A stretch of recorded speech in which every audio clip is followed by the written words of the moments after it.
Sentire Media. Hello everyone, you're listening to A History of Italy.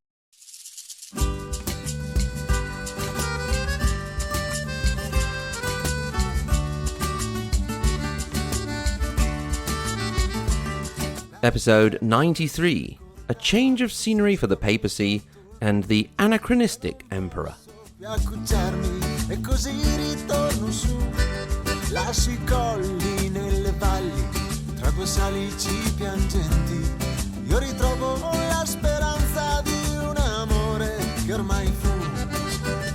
Before we start, a shout out to listeners in Ecuador.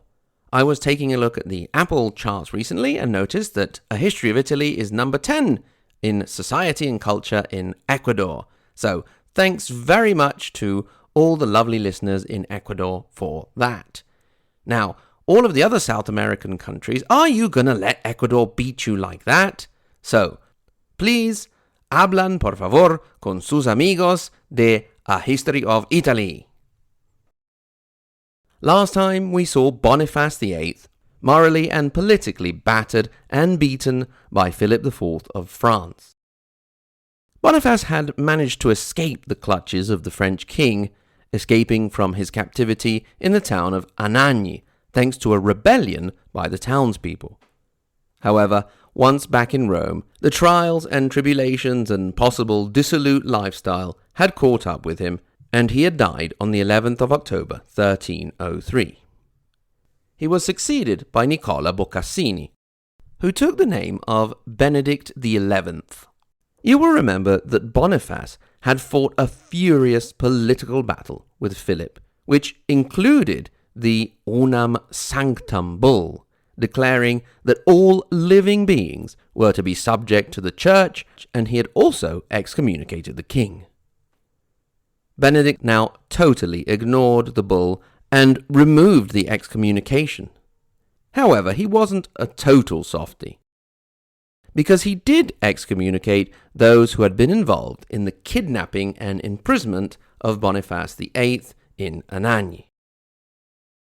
He also tried to bring peace to the troubled city of Florence. You will remember that after the definitive defeat of the Ghibelline faction in the Battle of Campaldino, the Guelphs in Florence had split into white Guelphs and black Guelphs, and the blacks had exiled the whites. This faction, the whites, also included the poet Dante Alighieri, and the blacks now ruled the roost in the city. Pope Benedict tried to get the whites allowed back into the city. The blacks were having none of this business, so they started up some hubbub in town. Benedict got really annoyed and excommunicated the whole city. He then convened the naughty leaders to come and explain themselves to him. In the end, they didn't have to, because he up and died in 1304. It's not really known if the leaders of the black faction had poisoned him or he just died from an indigestion of figs. So, out of the picture goes the now dead fig-loving Pope. Enter stage left, Raymond Bertrand de Gaulle, Archbishop of Bordeaux, a Frenchman. He took the name of Clement V, and as you may know, Clement V has a pretty bad rap in history, for it was he that kicked off what came to be known as the Avignone papacy, or also the Captivity of Babylon. Perhaps one of the lowest points of the papacy in history. What's more, he is also the Pope who allowed the King of France to suppress the order of the Knights Templar, who were then massacred and their wealth and lands seized. Then, while Benedict XI had absolved Philip of France of his excommunication, but had excommunicated those responsible for the kidnapping of Pope Boniface VIII in Anagni, now Clement absolved them as well. However, it must be said that as soon as Clement was elected, it was very clear to him that he was a prisoner of the French king and the French cardinals, and did not have much of a choice. Also, the excuse used to move the papacy, i.e. that Rome was not safe and subject to factional fighting, was not really that far from the truth. Avignon was a sort of compromise. It was seen as safer than Rome, but it wasn't actually in France at the time, but in the territory of our old friends the Counts of Anjou, the very same family who ruled over the Kingdom of Naples, although it was still confusingly called the Kingdom of Sicily at the time. All of these folks, the Pope, the King of France, the Anjou, and later the real Sicilians, i.e. the ones in Sicily, would soon get caught up in the business of yet another emperor descending into Italy.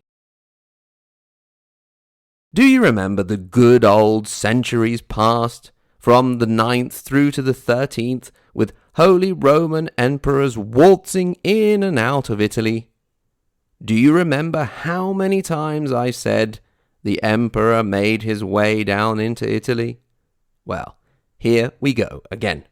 Although this time, it will be a bit of a wimpy attempt, and it will all blow up in the poor, unsuspecting emperor's face.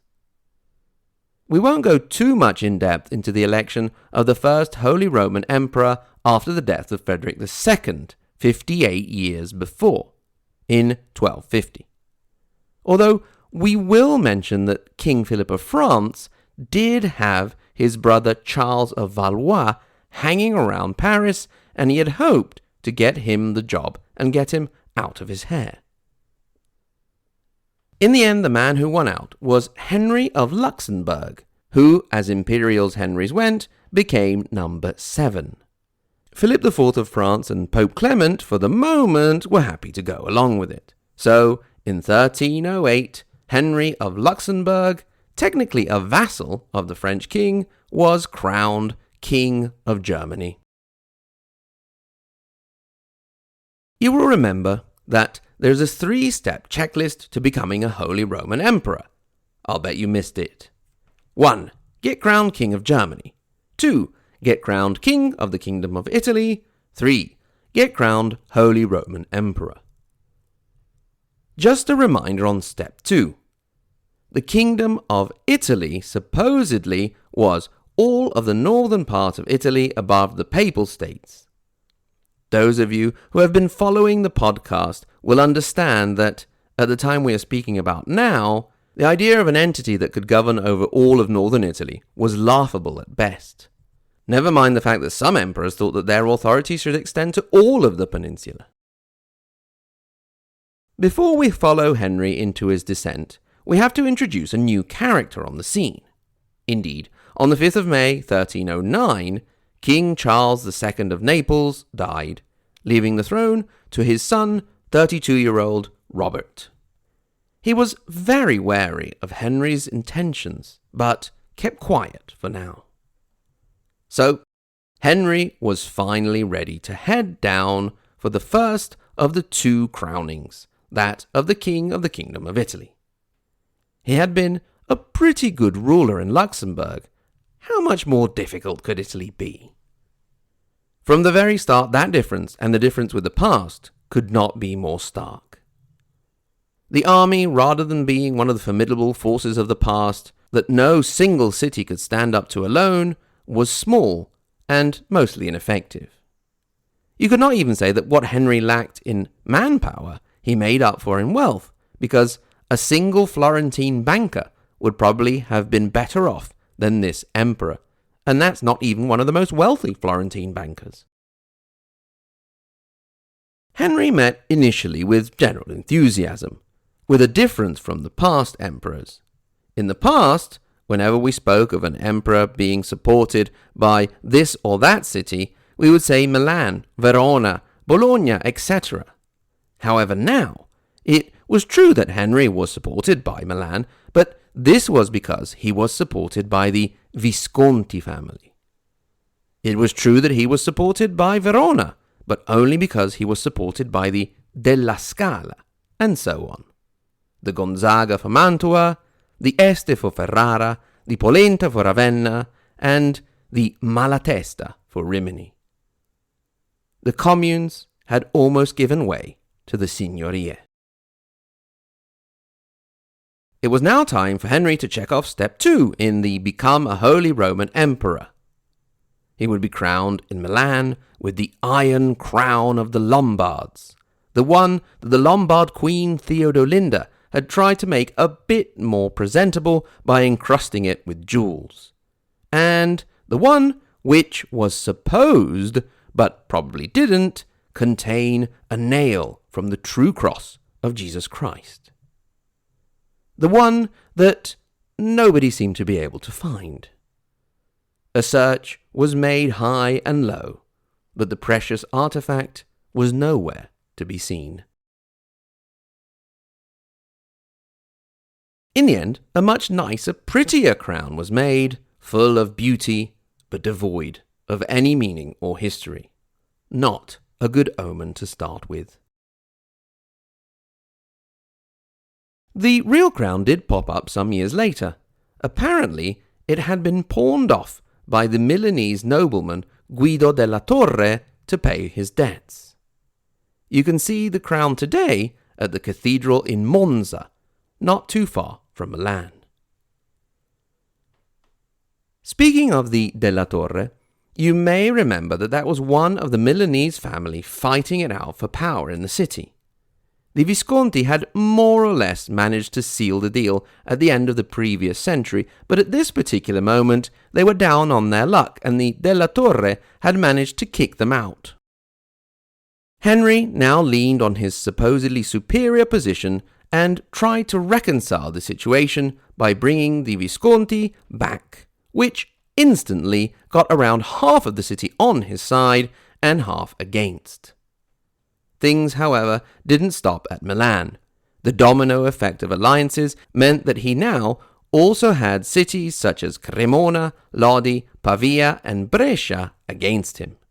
What's more, King Robert of Naples started maneuvering against him, and, worst of all, Florence, the real money behind the opposition, weighed in. Obviously, I'm simplifying things. It was not just the situation in Milan that precipitated events.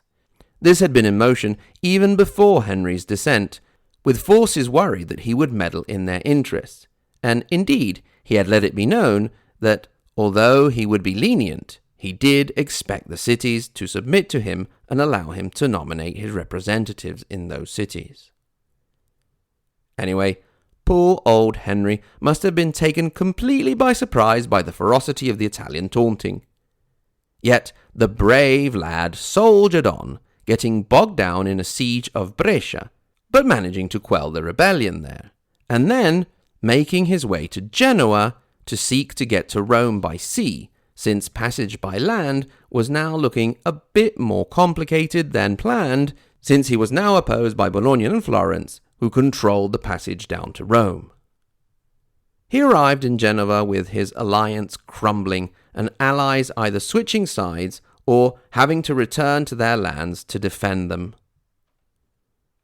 As if the situation wasn't bad enough, in Genoa he lost his wife Marguerite to an outbreak of cholera.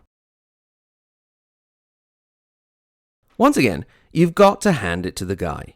He pushed on and sailed down to Pisa. There, he met a very enthusiastic Dante Alighieri, who saw him as the saviour of Italy, and in particular his own Florence.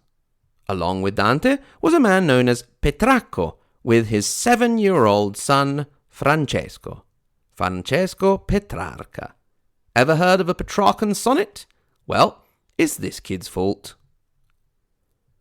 On plodded our Henry. We don't know if Dante's support gave him any kind of a boost, since what he really needed were a lot more men and a lot more cash. He finally made it down to Rome, and even there the poor guy didn't have it easy, what with the Colonna controlling parts of the city and the troops of Robert of Anjou others, or if you want to remember him better, Robert of Naples. Henry didn't even manage to get crowned by the Pope, who had not come, or more likely not been allowed to come, by King Philip of France. He did, however, managed to get the imperial crown in the end, which was put on his head by 3 cardinals, rather than the main man himself, on the 29th of June, 1312. Henry VII, Holy Roman Emperor, finally felt he was on top of the world. He was the big cheese. He had a rather romantic and certainly exaggerated view of the position he had just attained. Reality would come crashing down on him very, very quickly. He felt he had full legitimacy as emperor, and so he turned to Robert of Naples, his vassal, and demanded his submission. He was rather shocked, therefore, when King Robert laughed in his face and said, "You must be kidding." Henry got annoyed and started to ready a fleet, but the Pope, Clement V, said no, and by Clement V said no, we mean Philip of France said no. Anyway, Henry was already getting involved in the whole Florentine question. He set off to lay siege to Florence with an army that was about half the size of the defenders of the city. That basically meant that all that he was able to do was give the Florentines the annoyance of having to close one gate. All of the others remained opened, as did all the commercial routes in and out of the city. Still Henry pressed on. He retreated to Pisa to await reinforcements. It seemed he intended to either assert his power or die trying in a glorious battle. He attained neither. On the 24th of September 1313, Henry died of a fever, possibly malaria or some sort of infection. His descent into Italy had been a large boulder tossed into already troubled waters. When things settled again, the Italians could go back to their more normal pastime, killing each other. The time of the Charlemagnes, of the Ottos, of the Henrys, the Conrads and the Fredericks playing a leading role in the Italian peninsula was almost over. As far as Henry is concerned, he didn't get the place he had desired in history, but he did manage to get a spot in Dante Alighieri's Divine Comedy in heaven, so not too shabby there. One effect that Henry's presence in Italy did have was to reignite another conflict that was boiling under the surface, that between the Kingdom of Naples and the Kingdom of Sicily, a conflict that would last for another 60 years. But we'll see about that next time.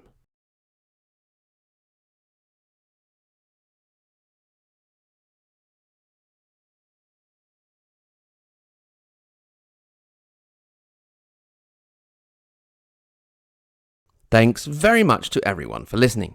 Thanks in particular to my lovely Patreon supporters. Let me mention the Margherita Hack and Galileo Galilei level, Anthony G, Silane, Chanel, David L, Dean V, Gordon Z, Greg, Ignazio, Jeffrey W, Old John in Milwaukee, Kevin, Marxist-Leninist Sicilian, Neville, Patrizia K, Peter W, Renee B, Roberta D, Rodney N, the Question Master, Rudy F, Scott L, Shelby, and Stephen, and the tippy-top Maria Montessori and Dante Alighieri level, Sen, Paolo, Lisa K, JW, Andrew M, Brandon, and Maxine. Thank you, one and all. Thanks very much to new Patreon supporters, Alex and David. Welcome aboard, both of you. It is an honor to have you. Remember, you can get in touch. hello@ahistoryofitaly.com. At the same URL, ahistoryofitaly.com, you can click through to our social media. We are on Twitter and on Facebook. Also, you can look at timelines, maps, and other tools to help you navigate our country's complicated history, as well as clicking through to our Patreon support page. There's a new episode of News Cappuccino out, and soon coming a new episode of In the Time It Takes, so get over there. And of course, you can support via PayPal if you are so inclined. Once again, thanks very much to everyone for listening, and until next time, arrivederci.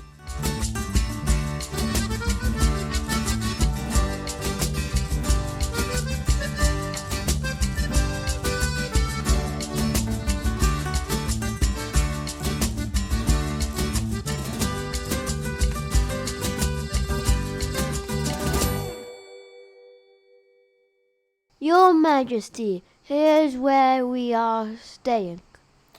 Here? Is this the best you could do? I am king after all. Well, this is all Your Majesty could afford, for now, obviously. We did spend a bit in preparation and paying off various Italian cities and nobles. Of course, once you are emperor, gold will flow into your hands. Yes, quite right. Of course, yes. So, how much money have we got left?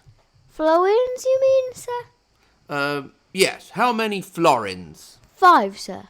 5,000? Oh, that's not a lot. No, sir, just 5. 1, 2, 3, 4, 5. We had to pay a Henry tax to get into Milan.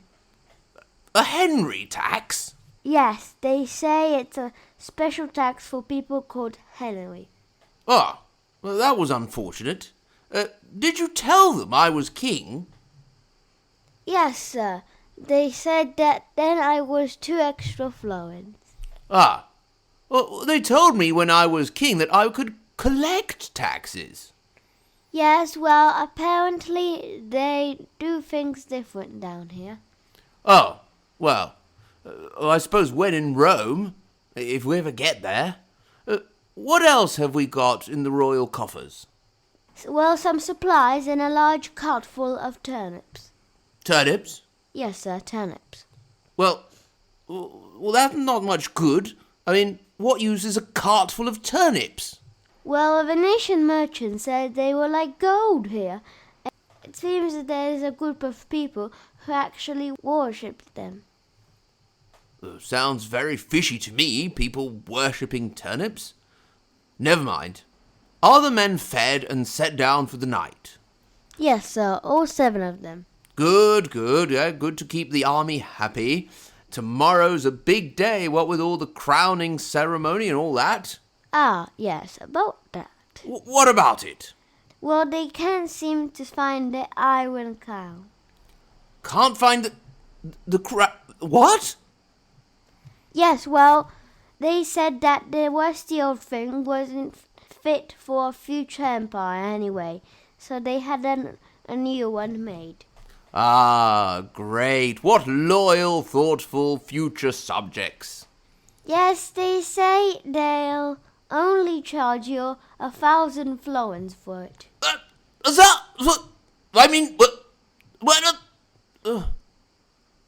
Will they take turnips, do you think? Sentire Media. Hey, podcast producers and show hosts. Do you want to join a podcast network that celebrates all things Italian? At Sentire Media, we understand the allure of Italy and its unique culture. Our devoted team of hosts and producers are all driven by their shared passion for Italy.